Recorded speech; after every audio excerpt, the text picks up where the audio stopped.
All right, so with our Unit 7 is going to be on two function families, our exponential functions and our log functions. So with both of those, you're going to have to do a lot of exponent work. This week, not so much because we're mostly just focusing on graphing, but next week, more that algebra will start kicking into gear. So the problems I'm putting red stars next to, we're going to kind of talk through for you to like reframe probably how you thought about the problem. And we're going to go through all the ones without red stars, just kind of see what you guys got for your answers. But we'll talk about the red star ones a little bit more. So let's get you guys the table near my desk for our first one. What did you guys find that's equal? Good job, McKenna. What about our next question? You guys in the back corner table.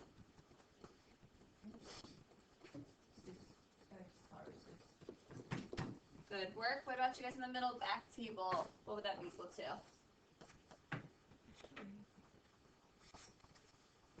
So 1 over 6x to the negative 3 power. Basically, we have that negative exponent. Where does that need to move? Yeah, in the numerator. So just your x has the negative exponent.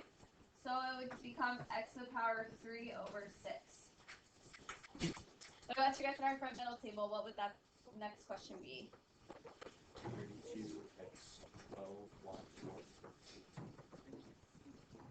Yes, except for 2 to the 4th power is 16. Ooh, 3x all raised to the 5th power. What do you guys think? Y'all done? Good. How did you know it'd be 3 to the 5x power? Yes, good. Building off just on this skill here, right? Exponent raised to an exponent you multiply. So, listening in, now let's talk about these red star problems, and I want you to probably reframe your thinking. If you were someone who did this by doing 9 times 81, that's going to get you the right answer, that's for sure. But we're going to think about doing this without a calculator. And like questions like this, like these are good little like questions you would see like as a multiple choice maybe on your SAT, and it wouldn't have whatever 9 times 81 is. It would have 3 raised to some power instead as your answer. So let's reframe our thinking because we're going to start thinking about exponents and creating common bases. So think about 9 and 32. How can I rewrite one of those so they both have a common base? Their base is the same. 3 squared. Yes, 9 is equivalent to 3 squared. So now I have 3 squared times 3 to the 4th. What would that be equal to? 3 to the 6th. 3 to the 6th. Great job, Morgan, with that. I would say that is your number one mistake I've been seeing you guys with exponents. If these 3's instead were x's, no problem. Everybody's saying x to the 6th. But for some reason, when they're numbers instead, you guys are trying to multiply 3 times 3 together, and that's not what we do. When we have exponents, keep your base the same, and you just add your exponents. So let's look at our next question. 3 to the 8th over 27. How can I rewrite those to have common bases? 3 cubed. 3 cubed is 27. So now knowing that, that would be equal to 3 to what power? Good. All right. And then lastly, we have 3 to the negative x times 9x. What might you rethink about? How could we rethink about one of those? What do you think, Sabina? I thought about putting 3 negative x in the denominator. That is something you could do. That's actually going to be a little bit more complicated than thinking about 9 could be equal to what? 3 squared. So if 9 becomes 3 squared, and then all that's raised to x, that becomes just like this problem here, which is 3 to the 2x. Now, if you wanted to do Sabina's move, and move it to the denominator, you can. 4 now, if you think about I have 3 to the negative x times 3 to the 2x, what would that become? 3 to the negative 2x. 3 to the x here, because you're just adding your exponents. So negative 1 plus 2, 1. And if you wanted to put that to the denominator, that's great. That would have just become 3 to the 2x over 3 to the x, which would have just given you like 2x's over 1x. Cross out those x's to give you 3 to the x. Alright, so we're going to do a little bit more of the algebra work and simplifying and stuff next week. This week's going to be lots of graphing stuff. So what we're going to get into today first, and all class long, is graphing exponential functions. Next time we'll do our log functions. So we're going to work on, the good old stuff, characteristics, transformations. So a lot of our ideas should be very familiar to you today. So here is an example of an exponential function. We have f of x equals 2 to the x. Anybody looking at that function, how can you recognize you have an exponential function? 2 to the power of x. So to have an exponential function, what might we be looking for? An exponent. Yes, a variable exponent. So it's going to be not just like an exponent of like a number, because that's a polynomial, quadratic, right? You'll have a variable exponent.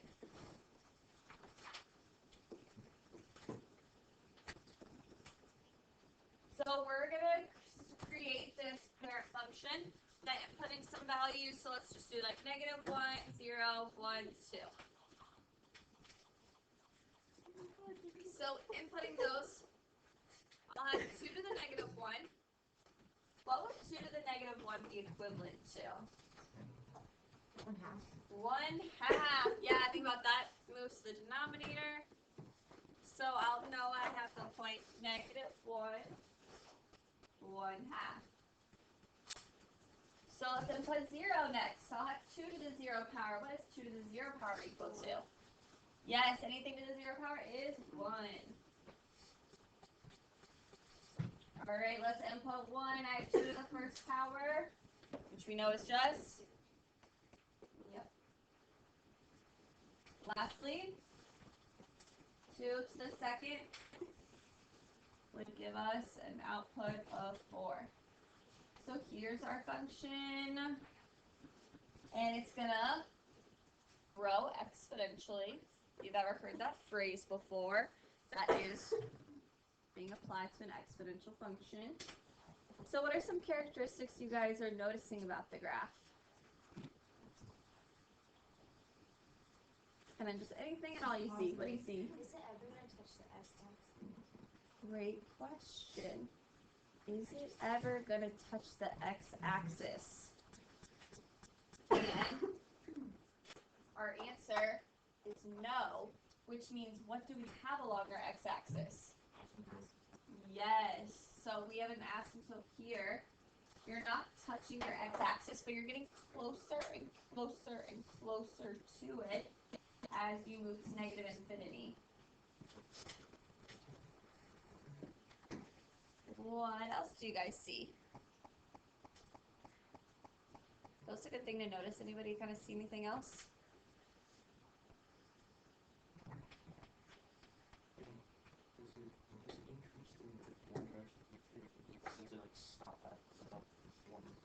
Like, does it have an asymptote on the other side? No, and that can be visually a little hard to see, especially when we start comparing it to log functions. This does not have an asymptote. It's going to continue to increase. So think about your end behavior. As x approaches positive infinity, this would approach positive infinity as well. Good question. What else do you guys notice about this graph? So like one more idea. Something you notice. Think about key features about a graph, words we talk about with graphs. It's increasing. That's a good thing to know. Well, let's now look at another example where we have the base of 1/2. So we've been talking about like function families, right? So think about all of exponential functions are a part of the same function family. So think about if you go to like a family reunion or like you have like a big family, right? You have like your immediate family probably with like your parents and like your siblings. And then you would have like your aunts and your uncles and then your cousins and then maybe you have more aunts and uncles and more cousins. So kind of think about each immediate family of having a certain base, but you're all under the same umbrella of having the function family of being an exponential function, because why? How is this an exponential function again? Variable exponent. So let's input the following values here. -2, -1, 0, and 1. So if I input -2, I'd have 1/2 raised to -2 power. What would that be equal to? 1/2 raised to -2 power. If you have a hard time with negative exponents, exponents basically are just going to make you do the reciprocal. So that's equivalent to 2 to the second now. Yes.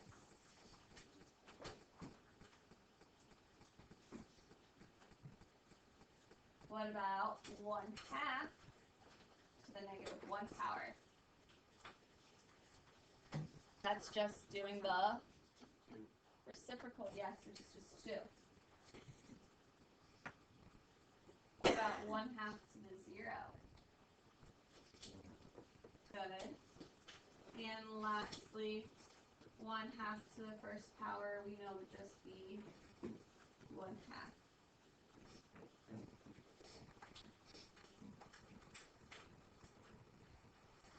So we're still going to have that asymptote there. Just kind of think about like why that would make sense. You're taking stuff to the 1/2 power, meaning if you have like a pizza, you take a half of the pizza, you take half of it again, and again, and again, and again, and again. And so you're left with like the smallest little crumb, right? But that small, super small crumb can technically be split into 2.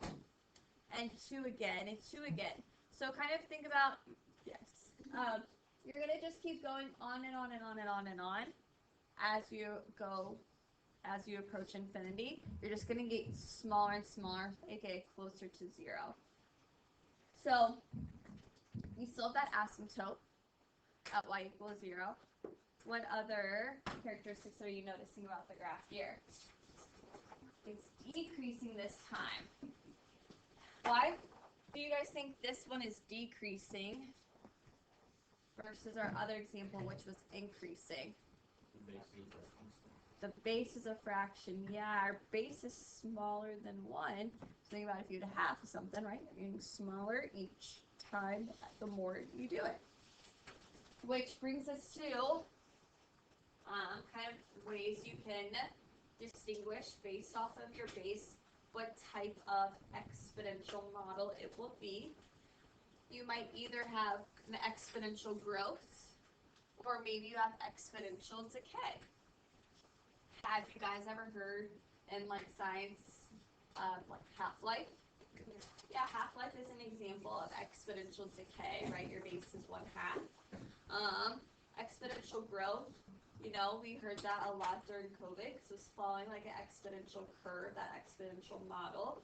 So just kind of think about how you may hear those phrases in other aspects beyond just math class. So growth was increasing, decay was decreasing based off of your b-value.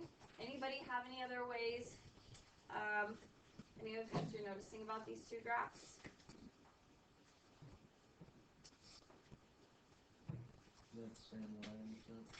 Yes, what's the y-intercept on both of them? Why does that make sense? Kind of, where's my x? It's the exponent. What is anything raised to the 0 power?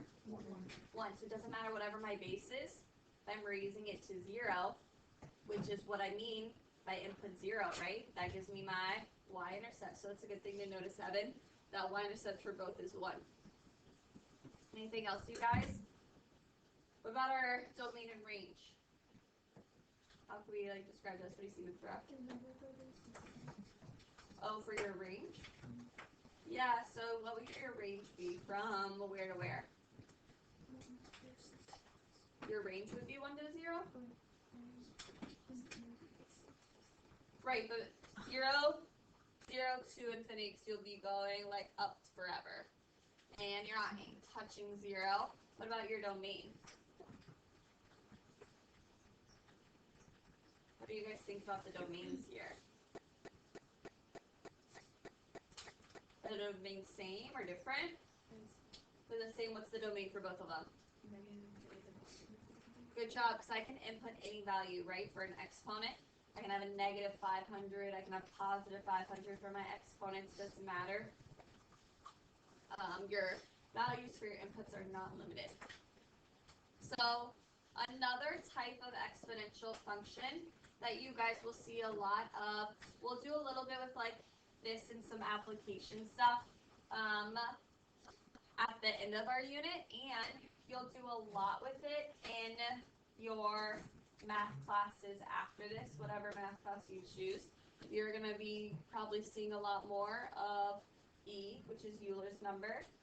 And it's similar to pi in the sense of it's just like it's an irrational number that we use for a lot of different applications. Euler's number is like 2.718. So unfortunately we don't have like a cool fun day for it, because we don't have February 71st as a day, but you'll see it a lot, like I said, in like your math classes after this, but I'm going to introduce it to you because we'll use it a little bit later too. So based off of this graph, is this an example of growth or decay? Yeah, good. All right. Why don't you guys take a minute and look at example 1. Jot down some ideas you guys are noticing, and we'll go.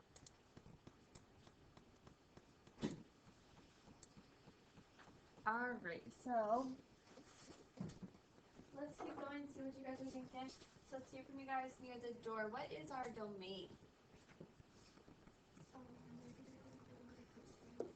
Great job. What about you guys near my desk? What's our range? Bracket -4 to infinity. Yes, except for, can I touch -4? Oh, no. No, so instead of a bracket, what would we have instead? There we go. We can't touch it because what do we have going on at -4? An asymptote. Did you guys get what's the equation for our asymptote? Y equals -4. There you go. Y equals -4. And then what about you guys in that back corner table? Were we increasing or decreasing? There you go. So we're decreasing, so this would be decay. So if I'm decreasing, my intervals can be the same as our what? Domain. And then what about you guys at middle back table? What were our intercepts? 1, 0, and 0, 4. Good job as ordered pairs. And then you guys in our front middle table, what was our end behavior as x approaches negative infinity? Where did we go? Yes. And what about as x approaches positive infinity? We were going towards? What did you say, negative what? There you go. All right, so characteristics, looking at a graph. Hope it feels familiar to us. Now, let's talk about transformations. So with transformations, here's your general setup. B is not a transformation. B represents your base. Remember, that number might be different. You're going to be kind of given your base based off your situation. So why don't you guys take a second, jot down, and predict what are A, H, and K going to do. So remember, B is not a transformation. That's your base. It'll be like 2, 1/2. Those are the bases we've looked at so far, right? So let's look at A. What do you guys know? What could we predict, say, about A? Based off the kind of things we've done before. Vertical, like stretch your penis. Yeah, so remember if your A value is greater than 1, you'd stretch. And if it's less than 1, you'd compress. Any other things A could do? Negative or positive. Yeah, when it's negative, what does A do? If it's negative, that means your graph will, reflect over your x-axis.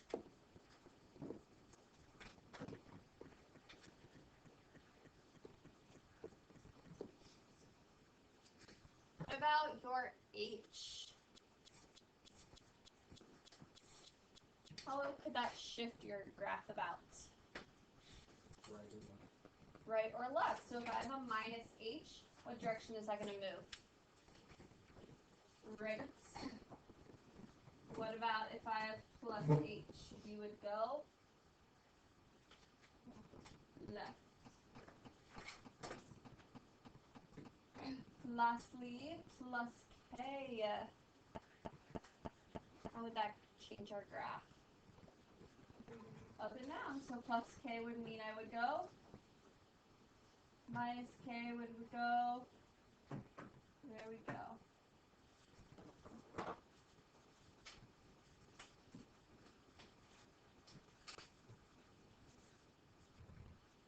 Alright, so now let's get into writing our equations. So why don't you guys take a second, look down at your graph, try to see what things you're noticing. Remember, you're going to be given what your base is. So here I know my base is 2. So my setup would look like times 2 to the x minus h plus k. So check it with your graph. Can I see what you're noticing?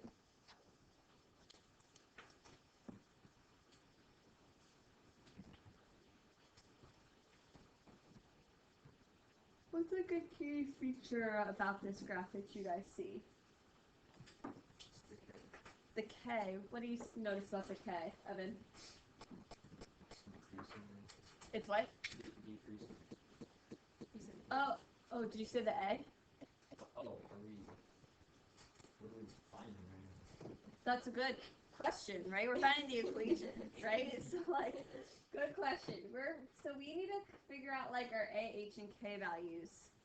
So looking at your graph, can you look at your graph and kind of notice oh, I think this might be something? What do you see, Laura? How do you know the A is negative? Yeah, because it looks like it would flipped over the x-axis. No, it's going down towards negative infinity. So I know my A is going to end up being negative. What other things could we see here?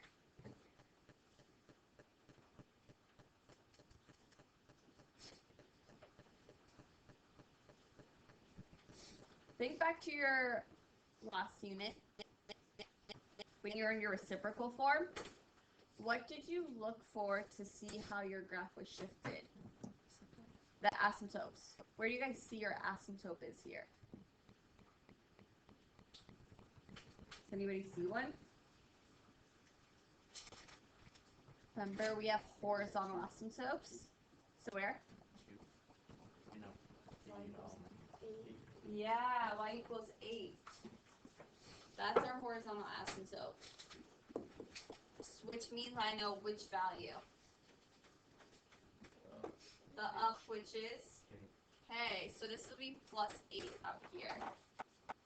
So that is always your first go-to to find. So let's talk about your other situation, which is how am I shifted left or right? So remember when Evan told us they both had the y-intercept at 1? Remember my asymptote's normally at 0, my y-intercept's at 1, so your 0.1 off was on your y-axis, which means I didn't go left or right.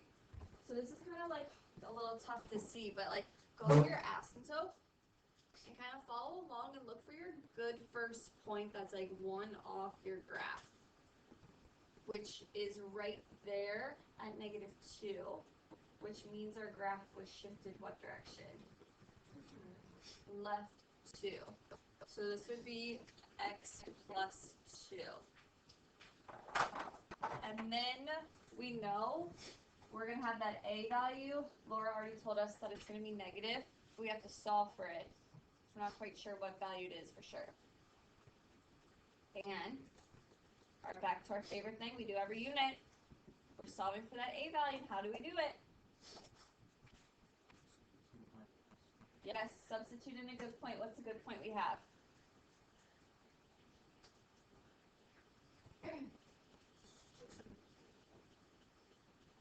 Six negative 1.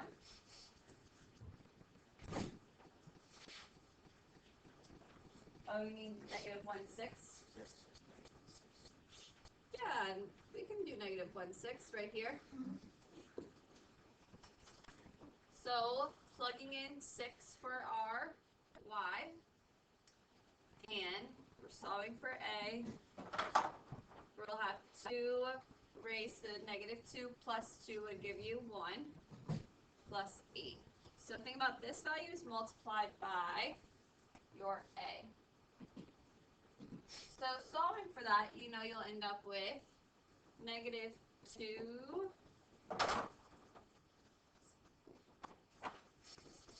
equals a times 2. So you know your a value would be equal to negative 1. So now we have all the pieces for our information for our graph. So y equals negative 1 times 2 raised to the x plus 2 plus 8.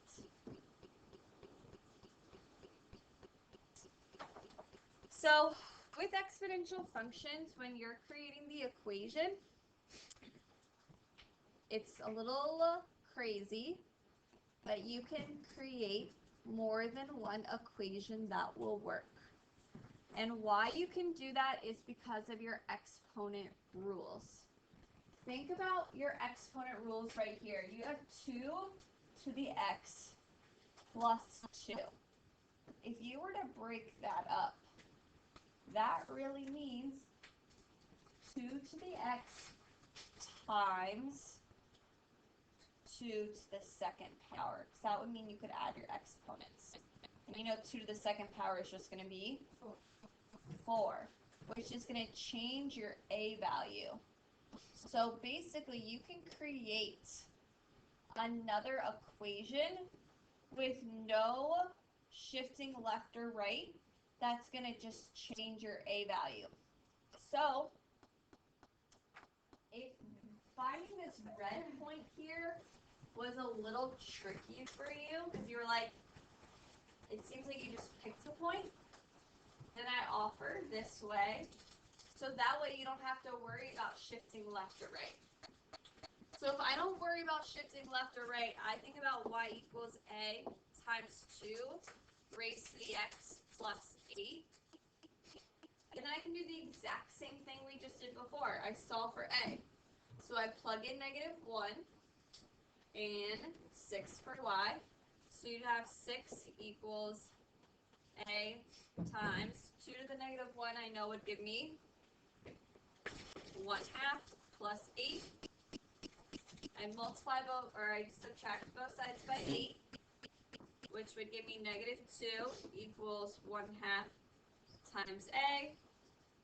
And I know that would mean that negative 4 is a.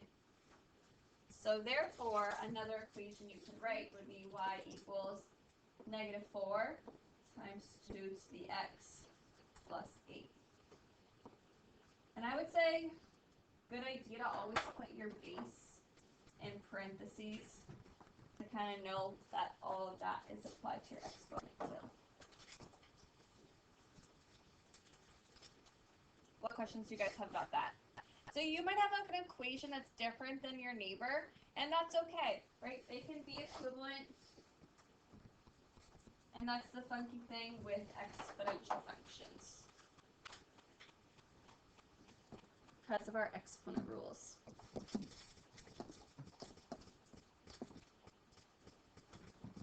So that was probably the trickiest thing for today. So if you got that, great. If you zoned out, if I were you, I'd probably try and focus back in so you know, so you can get graphing down, because that's what we're going to do next. Any questions before you get there? All right, so we're going to graph this function. So why don't you guys take a second, jot down the equation, and think about a key characteristic that you could find. All right, looking at what we have here, does anybody notice from your equation anything that would help us graph?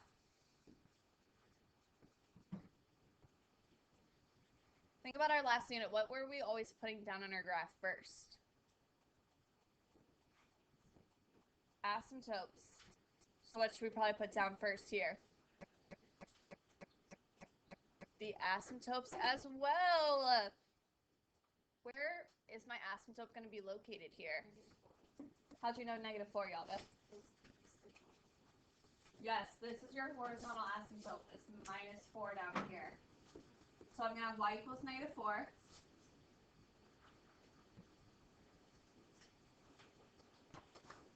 So, how are we going to fill in the rest of our graph?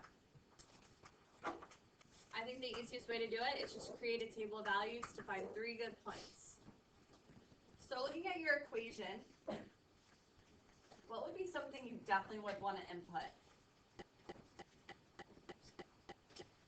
Oh yes, I definitely want to input my what value to give me a y-intercept? 0. So I always want to input 0. So I'm going to have 1/2 raised to 0 minus 3, which gives us -3 minus 4. So what would 1/2 to the -3rd power become? Think about it, you can flip it and then kind of get rid of the negative for the exponent. So it's the same thing as, yes, 2 to the 3rd power. So this would become 8 minus 4, which is 4. So we have the point 0, 4.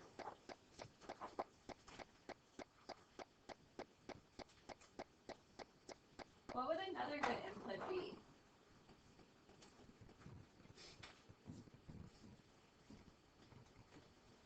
Another good input is always going to be making your exponent 0. What value would make your exponent 0? 3.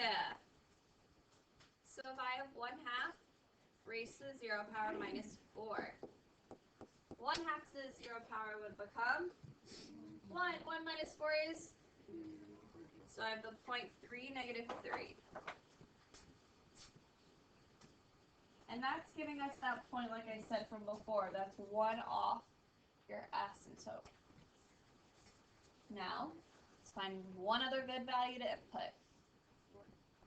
Sure, does it matter? Nope, it's just, there goes another good point. So 1/2 raised to the 1st power minus 4, that'd be 1/2 minus 4, which I know would give me -3.5.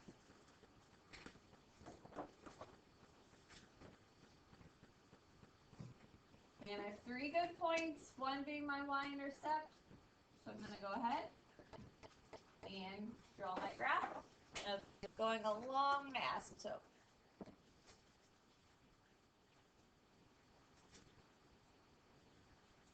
I think I had to sneeze, but it didn't work. What other questions do you guys have?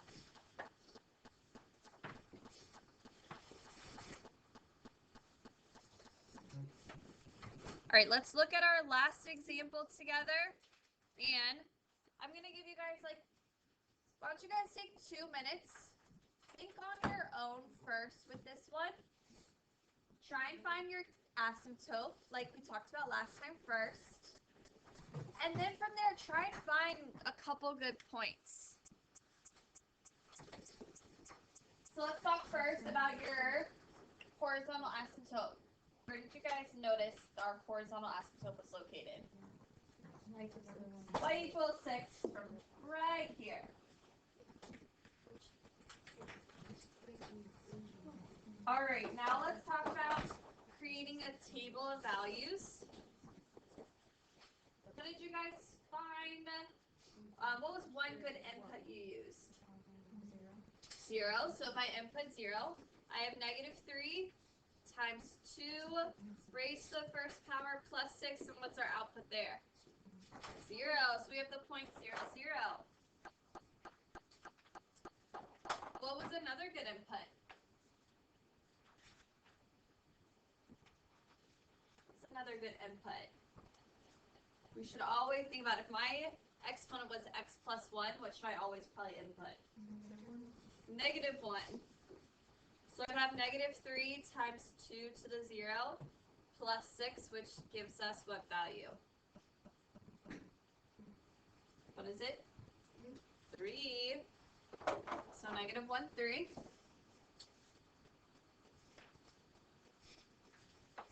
Now what's my another good input we could use? 1. Sure. Negative 3 times 2 raised to the second power plus 6 gives us what output? What was it? What's our output here? 6. Not quite. Negative. There we go.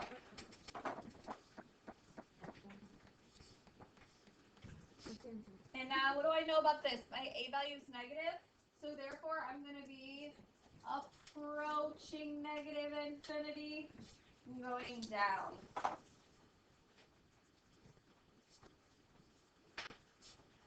Alright guys, so that wraps it up for our lesson for today, which gives you a whole heck of time left in class. I would say most people finish the part for the homework in like about 20 minutes. So that would still give you probably like an extra 20 minutes to work on a retake review. Or if you're someone who didn't finish the homework that was due today, that's another good idea, something you could be working on to be productive.